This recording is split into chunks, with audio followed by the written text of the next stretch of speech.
प्रतिवर्ष बड़े धूमधाम से पूरे विश्व में मनाया जाता है।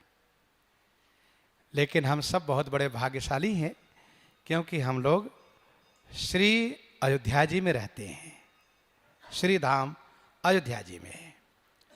और ये अयोध्या सप्त मोक्षदायिनी पुरियों में सर्वोपरि है। यदि कहीं नाम लिया जाता है तो पहले अयोध्या, अयोध्या, मथुरा, माया, काशी, कांची, अवंतिका, पुरी द्वारावती गया सप्तैते मोक्षदायिका। संत महात्मा लोग स्तुति करते हैं तो कहते हैं ये अयोध्या मस्तक है, अयोध्या मस्तक है, विराट भगवान का मस्तक है ये श्री धाम अयोध्या। श्री राम नवमी के पावन पर्व पर, पावन अवसर पर संपूर्ण ब्रह्मांड के तीर्थादि देव आते हैं, सब आते हैं। ये गोस्वामी तुलसीदास जी का डिम घोष है।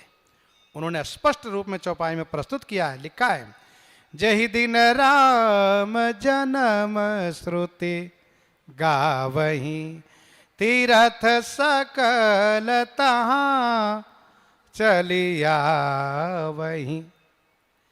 इसी विषय पर एक बार चर्चा चली। एक कुछ कथावाचक लोग थे, उन्होंने कहा कि भाई अब कथावाचक तो भले कहते हो कि हम अयोध्या जी के, पर जहाँ तहाँ कथा गाते हैं वो तो अयोध्या जी में नहीं होते हैं।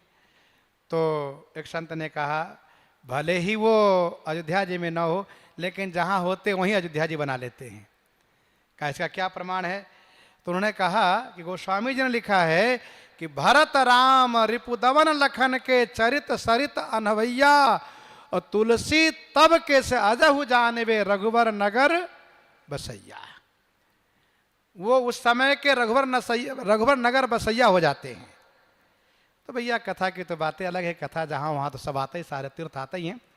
अस्तु हम लोग श्री धाम अयोध्या जी में भगवान की महती अनुकंपा से, ठाकुर जी की विशेष अनुकंपा से, गुरुजनों का विशेष आशीर्वाद से हम लोग रहते हैं। और भगवान की बड़ी कृपा है। मैं आपको बताऊं, एक बार क्या हुई, कोरोना का समय ऐसा था कि आप सरयू जी में नहीं स्नान कर सकते, कोई नहीं, बिल्कुल प्रशासनिक सुरक्षा सारी व्यवस्था करा दी गई, रोक टोक पूरा लग गया, कहीं नहीं, कोई निकलेगा नहीं। तो उस बार ये हुआ कि मन मार के जैसे तैसे रह लिए। सुबह से दोपहर हुआ, दोपहर से अपने मंदिर में उत्सव मनाए, लेकिन कहीं जाना आना नहीं था और बहुत कड़ाई भी थी।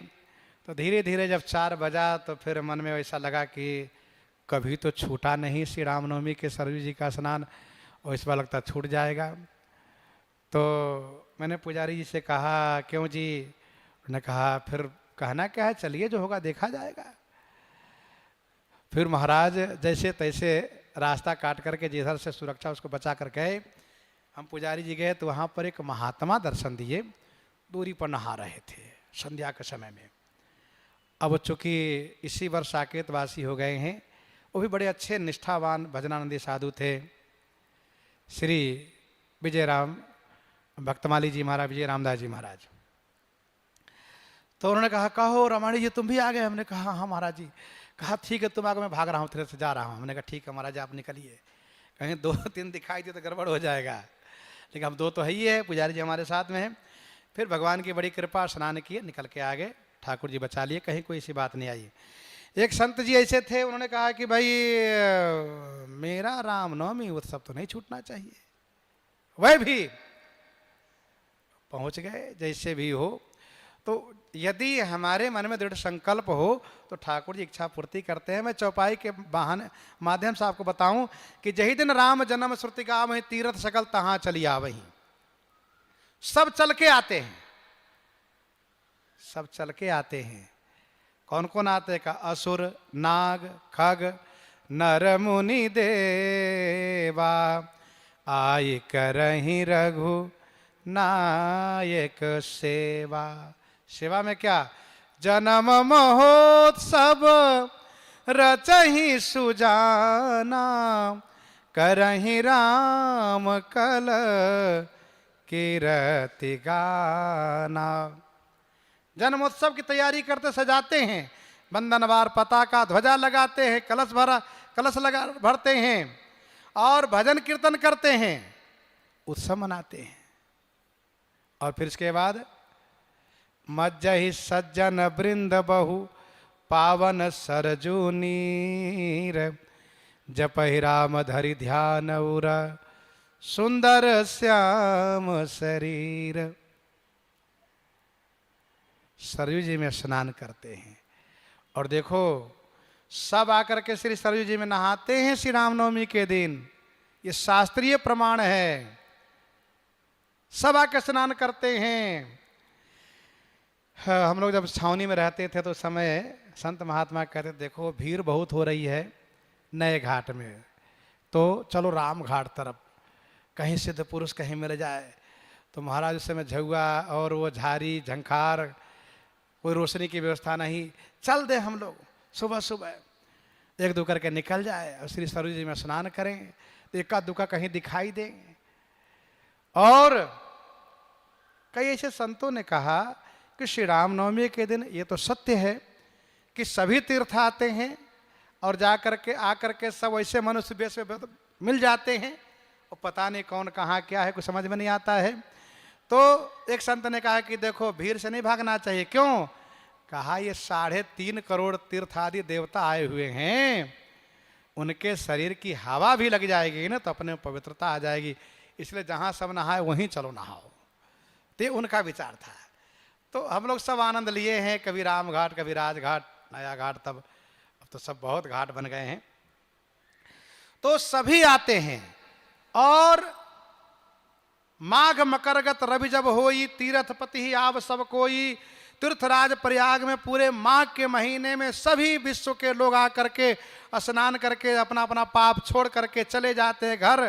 तो तीर्थराज प्रयाग महाराज उस पाप रूपी काले चादर को ओढ़ करके अयोध्या जी में आते हैं।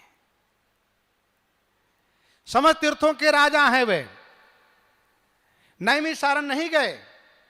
श्री दधीची जी के लिए जब कहा, उनसे कहा हम तो नहीं जा सकते, हम राजा, हम क्यों जावें, यहाँ आए दधीची जी। देवताओं ने कहा ठीक है आप न जाइए, तो वहाँ पंच प्रयाग की स्थापना कराई। लेकिन अयोध्या जी हैं, यहाँ आए बिना उनको मन नहीं लगता। इतिहास साक्षी है, विक्रमादित्य महाराज को तीर्थराज प्रयाग ने ही दर्शन दिया था। उन्होंने देखा एक काले घोड़े काले व्यक्ति श्री सरयू जी में स्नान करता है और निकलने के बाद सफेद धवल, ये क्या बात है। जाकर के वंदन प्रणाम करते, पूछते आप श्रीमान कौन? तो कहते मैं तीर्थराज प्रयाग हूँ। आप काले थे गोरे हो गए? कहा अरे भैया माँ के महीने में बहुत पाप लाला के लोग डाल देते हैं सब, और सब लेकर आया हूँ। यहाँ कहाँ, ये है पावन शैला सरयू जी, जहाँ तीर्थराज प्रयाग महाराज के पाप भी समाप्त हो जाते हैं। विक्रमादित्य महाराज ने कहा ये मेरा सौभाग्य है कि तीर्थराज का दर्शन मैं यही कर रहा हूँ। ये पावनपुरी अयोध्या जी हैं, हम कैसे समझे कि कहाँ पर श्री राम का जन्म हुआ था, कहाँ उनकी विशेष लीला स्थली है। तीर्थराज प्रयाग ने कामधेनु दिया, कहा लीजिए ये जाकर दूध गिराएगी, समझ लीजिएगा कहाँ कहाँ क्या स्थल बताएंगी। कामधेनु ने सब परिचय दिया स्थान का। विक्रमादित्य महाराज ने सभी तीर्थ स्थलों को उद्धार जीर्णोद्धार कराया, इतिहास साक्षी है। तो तीर्थ सकल तहां चलिया वहीं सब आते हैं और आकर के सब श्री सरयू जी में स्नान करते हैं। अब घर में रह करके जो ना नहाए, अयोध्या जी में रह के जो ना नहाए, उनके जैसा अभागा कौन होगा।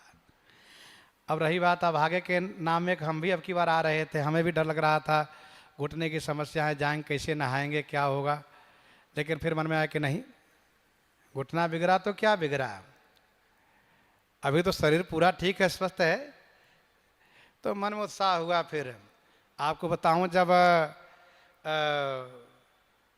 मकर संक्रांति के दिन ऐसे मन डगमगाने लगा, स्नान करें कि न करें, सरयू जी जाएं कि न जाएं। डॉक्टरों ने मना किया, सबने मना किया है। फिर हमने मन में कहा, पुजारी से कहा सुनिए मेरा मन मान नहीं रहा है, चलो चलते हैं। कहा चलिए, गए, स्नान आदि कर लिए। फिर बाद में लोग पता चला था कि अच्छा स्नान भी कर लिए। कहाँ, अब यह था कि परिस्थिति थोड़ी गंभीर थी, तो डुबकी लगाना उतना आसान नहीं था, लेकिन स्नान किए। तो कहने का भाव यह है कि मन में उमंग रहता है। मैं आपको बताऊं, इसी कार्तिक के जो पिछले कार्तिक में जो 14 कोसी परिक्रमा में मन में उत्साह हो गया, पता नहीं अगले बार ये शरीर ठीक रहे ना रहे, इस साल चलो, चल दिया। देखो उत्साह रखना चाहिए। भगवान की बड़ी कृपा थी, जब शरीर स्वस्थ था, छावनी में वेद मंदिर में था दास, तो फिर बिना सरयू जी नहाए मन मानता ही नहीं था। छावनी में तो फिर तो महा आनंद था, 2 बार स्नान होता था, सुबह भी दोपहर भी, चलो स्नान करके आते हैं। अच्छा उस समय कुछ साथी लोग भी ऐसे थे, एक माहौल आनंद। और अब के इस समय में तो भाई मैं कहता हूं तब भी लोग नहाने नहीं जाना चाहते हैं, ये समस्या है। घर बैठे सुख चाहते हो, सुख चाहे मूढ़ न धर्म रहता, अनुरक्ति तो हो भाई। तीर्थ में निवास कर रहे हो, तीर्थ के कोतवाल श्रीमद गजेंद्र भगवान, उनसे प्रार्थना करो हम यहाँ रहना चाहते हैं। यूं ही धाम में वास नहीं होता है भाई साहब, जब तक ठाकुर जी कृपा न करे तब तक। तो सभी आकर के स्नान करते हैं, हम लोग को भी स्नान करना चाहिए, विशेष बात ये कहनी थी। और दूसरी बात यह है कि स्नान करें, भगवान के जन्मोत्सव मनावें, और ये दृढ़ निश्चय करें कि जाम मत जनते वे नहीं प्रयासा, मम समीप नरपा वही वासा। ये पावन शैला श्री सरजू मैया हैं। बाकी समय बदलाव होता है समय के अनुसार, लेकिन नदी रूप में श्री सरजू जी हम लोगों के बीच में विराजित हैं। सरजू जी का स्नान करें। और अब तो फिर कहना क्या है, श्री राम जन्मभूमि पर श्री राम लला सरकार विराजित हैं। श्री राम लला सरकार का आशीर्वाद लें, दर्शन प्राप्त करें, कनक बिहारी जी का दर्शन लाभ प्राप्त करें। भीड़ भाड़ की वजह से नहीं जा पा रहे हैं तो अपने घर आश्रम जहाँ भी रह रहे हैं वहीं ठाकुर जी का जन्मोत्सव मनाकर खूब आनंद लें, खूब बधैया गाँव में खूब उत्सव मनावें, यही निवेदन करना था। अब इसके बाद वाणी कह रही कि अब हो जाओ चुप, तो इन्हीं के साथ